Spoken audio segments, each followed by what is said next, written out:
The Whipple Federal Building, as many of you know, has been the epicenter of ICE operations in Minnesota now for months. We've seen ICE agents going in and out, protesters gathering, sometimes clashing with law enforcement. But there's another group at Whipple that you may not know about. Haven Watch was created during Operation Metro Surge to help detainees who end up being released and support them with what's next. Joining me now is Josh Wabaunsee, a member of Haven Watch, who's been part of this, it's my understanding, 24/7 effort here for the last several weeks. Thanks for joining us.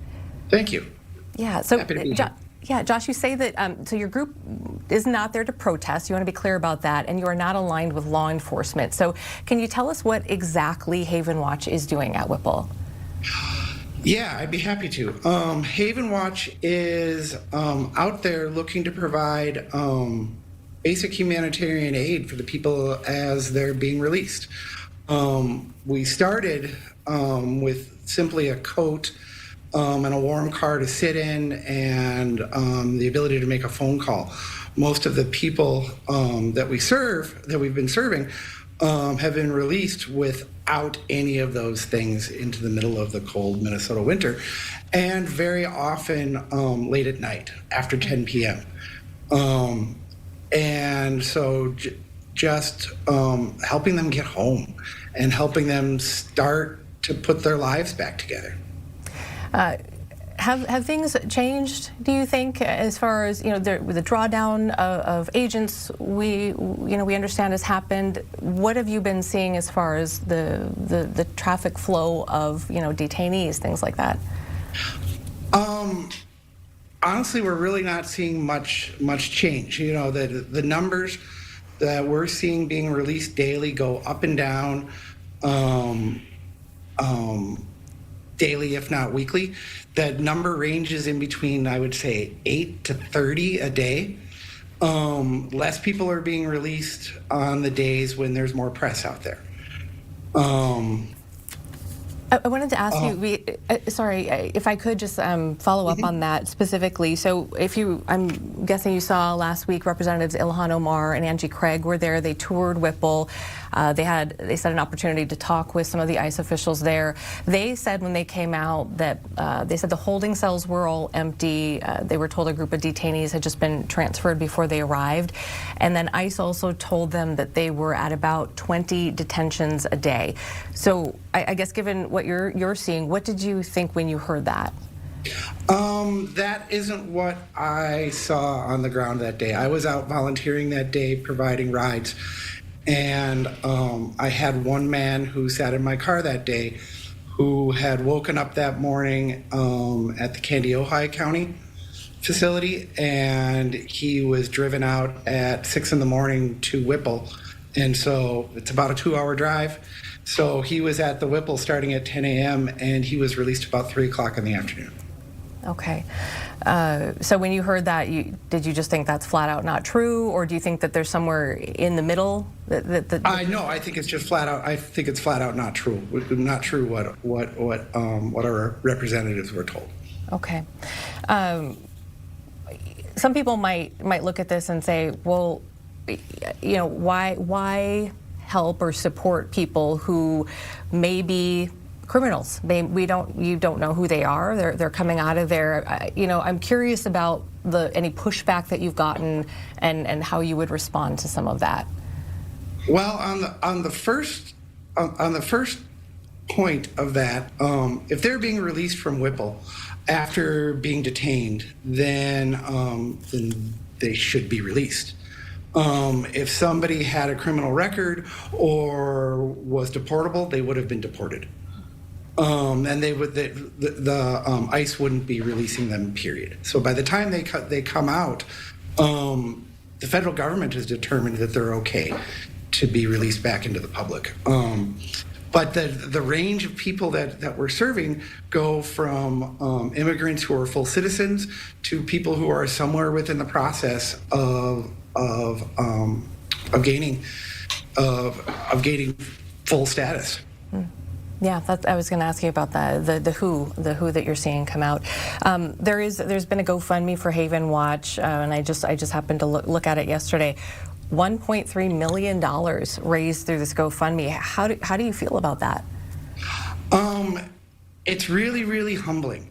I remember the night that that we first opened up the GoFundMe account because people had been looking for alternate ways to donate to us, and we thought we were going to get $1,000 in order to buy snacks and replacement phones. What it turned into in a matter of weeks, and now where we're sitting is really mind blowing. The amount of support that we've received from people all across the country. It far outpaced anything that we thought was possible or we thought would happen. So now we're in the process of looking at how about how we're going to continue to serve this community of detainees who have been released. Many of them have been held for 28 to 45 days. So the amount of support that you may need just to re-enter your life, not only stocking your pantry, but your pets may need food. You have all sorts of deferred medical care. And you know, obviously you're not the founder of this organization. You know, now more than ever, people are just asking questions about, you know, how money is being spent. And so if your time at Whipple for whatever reason, it seems like that's not the best use of, you know, the efforts, then it's kind of the then what question. So it sounds like maybe aftercare is where an area. Yes, yeah. I mean, really, we're really finding out that there's needs. For us to be able to provide aftercare, and that just dropping them off at home isn't the end of our relationship with them. Okay. I'm curious, you know, for you personally, I'm guessing you have a job that you are leaving to do this work. You know, what's the why for you? What's the why? Well, on the very, very personal reason, I'm Native American. I'm Prairie Band Potawatomi.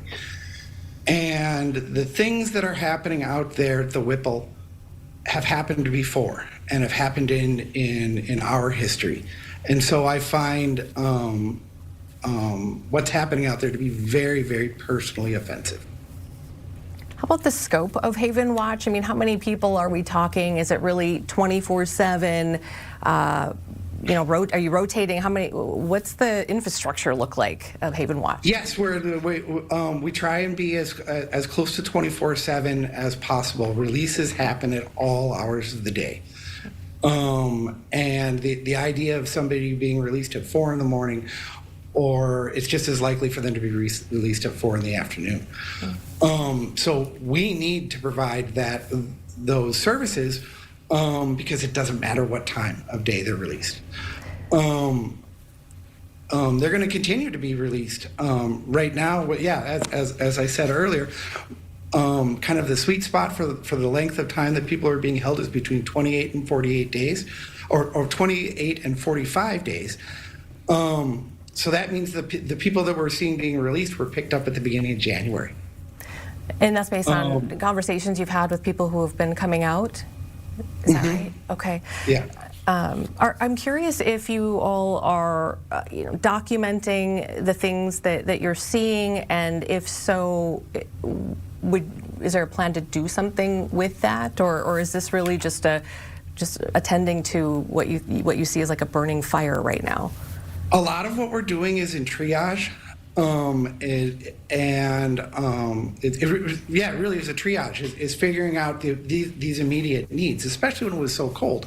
Let's get you out of the cold. Let's get you warm. Let's get you some food. Let's get you home. Those were the immediate needs that we were fulfilling.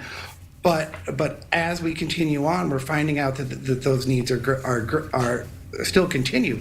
The people who have been released usually don't have IDs, so they're taking their driver's licenses. So how is it possible for them to get back for a check-in, you know, a week, 2 weeks later, if your driver's license has been confiscated and you're no longer a legal driver? That's another need that we've started finding needs to be fulfilled. All right, Josh Wabaunsee from Haven Watch, thank you for your time today and giving us some insight into your personal experiences there at the Whipple Federal Building. Thank you very much. Thanks for your time. Take care.